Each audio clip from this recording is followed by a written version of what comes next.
everyone, how are you today? I hope you are always happy. Sebelum kita masuk ke dalam topik pembahasan, kita kenalan dulu yuk. My name is Nabila Salsabil. You can call me Salsa. I am a representative from Group 1, which consists of Ines Fitriani, Najib Basya, Naili Munamailia, and the last one is Rajo Elwa. We are from Muhammadiyah University, Prof. Dr. Hamka.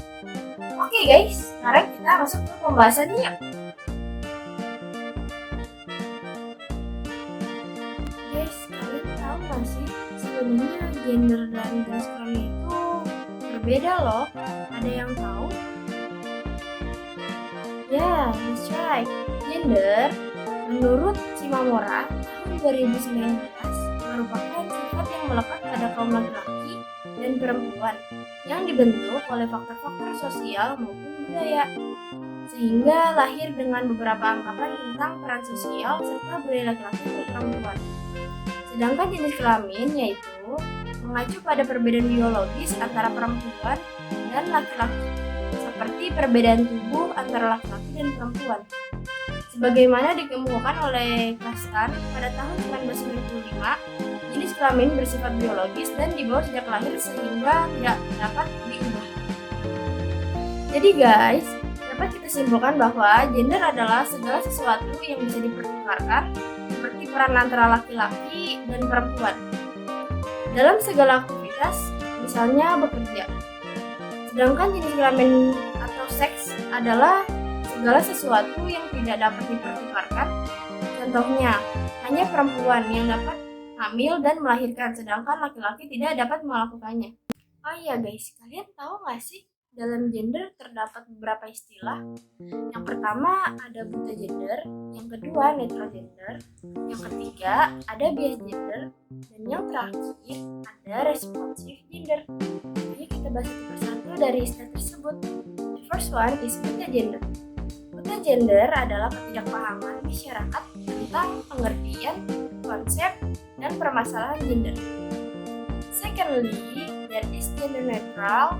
Neutral gender adalah ketika kebijakan, program, atau kegiatan tidak memihak pada salah satu jenis kelamin. Yang ketiga, bias gender adalah ketika kebijakan, program, atau kegiatan menguntungkan salah satu jenis kelamin yang berakibat pada munculnya permasalahan gender. The last one ada responsive gender. Responsive gender adalah kebijakan, program, atau kegiatan sudah memperhatikan berbagai pertimbangan untuk terwujudnya kesetaraan dan keadilan pada berbagai aspek kehidupan perempuan dan laki-laki. Jadi, termasuk ke dalam kategori manakah kalian sekarang ini? Sudahkah kalian menjadi bagian dari responsive gender?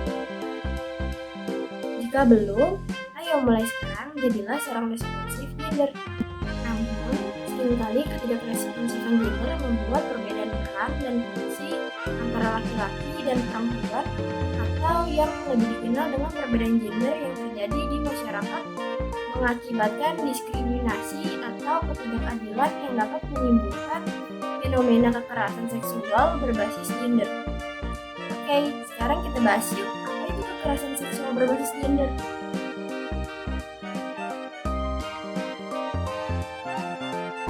United Nations High Commissioner for Refugees mendefinisikan kekerasan berbasis gender atau KBG adalah jenis kekerasan yang ditujukan pada individu berdasarkan jenis kelamin biologis atau identitas gendernya. Kekerasan seksual ini mencakup tindakan yang dilakukan secara non-fisik, atau melalui teknologi informasi dan komunikasi. Hal ini terjadi karena ketimpangan relasi kuasa atau gender yang berakibat atau dapat berakibat penderitaan psikis atau fisik, termasuk yang mengganggu kesehatan reproduksi seseorang dan hilang kesempatan melaksanakan pendidikan tinggi dengan aman dan optimal. Bersumber dari Kemendikbudristek nomor 30 tahun 2021 tentang pencegahan dan penanggulangan seksual di lingkungan perguruan tinggi dijelaskan, targets for preventing and overcoming sexual violence are listed dalam pasal 4, diantaranya ada student, educator, education personnel, campus residents, and the general public who interact with students, educator, and education personnel in the implementation di Dharma. Next, kita akan membahas mengenai macam-macam kekerasan yang terdapat dalam pasal 5. Yang pertama, menyampaikan ujaran yang mendiskriminasi atau melecehkan kondisi tubuh dan identitas gender korban. Kemudian yang kedua, mengirimkan pesan, lelucon, gambar, foto, audio atau video bernuansa seksual pada korban meskipun sudah dilarang korban.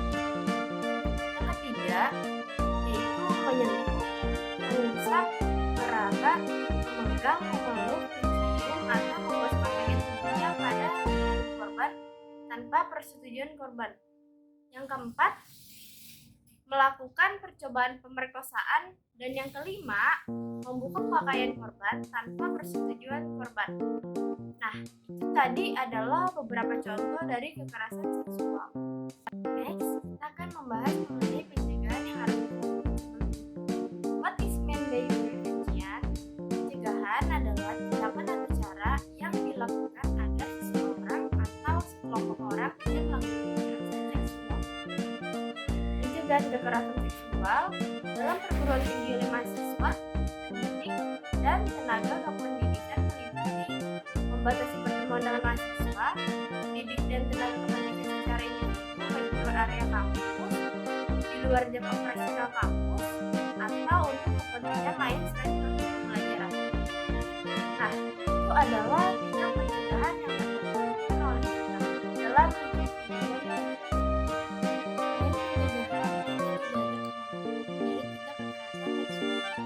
berupa pasal isi penanganannya.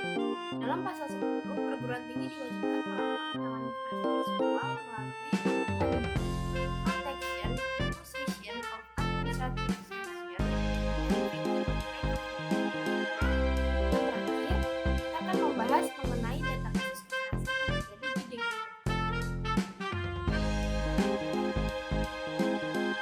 Kasus kekerasan seksual terus terjadi di Indonesia.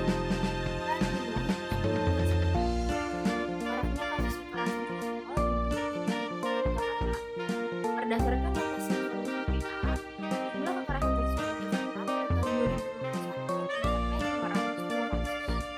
Jumlah itu mengalami peningkatan yang awalnya 200 kasus pada tahun 2021. Di pertengahan tahun 2022, kasus kekerasan seksual di DKI Jakarta telah mencapai angka 301 kasus. Kekerasan di DKI Jakarta paling banyak terjadi di ranah rumah tangga dengan 377 kasus. Kemudian disusul fasilitas umum sebesar 220 kasus. Sementara itu, untuk penghinaan berupa seksual di Jakarta pada pertengahan tahun 2022 mencapai 15 kasus. Jumlah itu meningkat dari jumlah sebelumnya yaitu 7 kasus pada 2021. Banyaknya kasus kekerasan seksual di DKI Jakarta membuat pemerintah DKI Jakarta terus meningkatkan perlindungan dan pengawasan kepada warganya. Pemerintah Provinsi DKI Jakarta membuat sahabat perempuan dan anak atau bersama di berbagai tempat strategis untuk membantu mencegah aksi-aksi kekerasan seksual. Oke, sekian video kita pada kali ini. Semoga apa yang disampaikan bisa bermanfaat untuk semuanya. Dan jangan lupa untuk menjadi seseorang yang responsif terhadap gender. Serta katakan tidak pada kekerasan, katakan tidak pada pelecehan seksual. Wassalamualaikum warahmatullahi wabarakatuh. Bye-bye.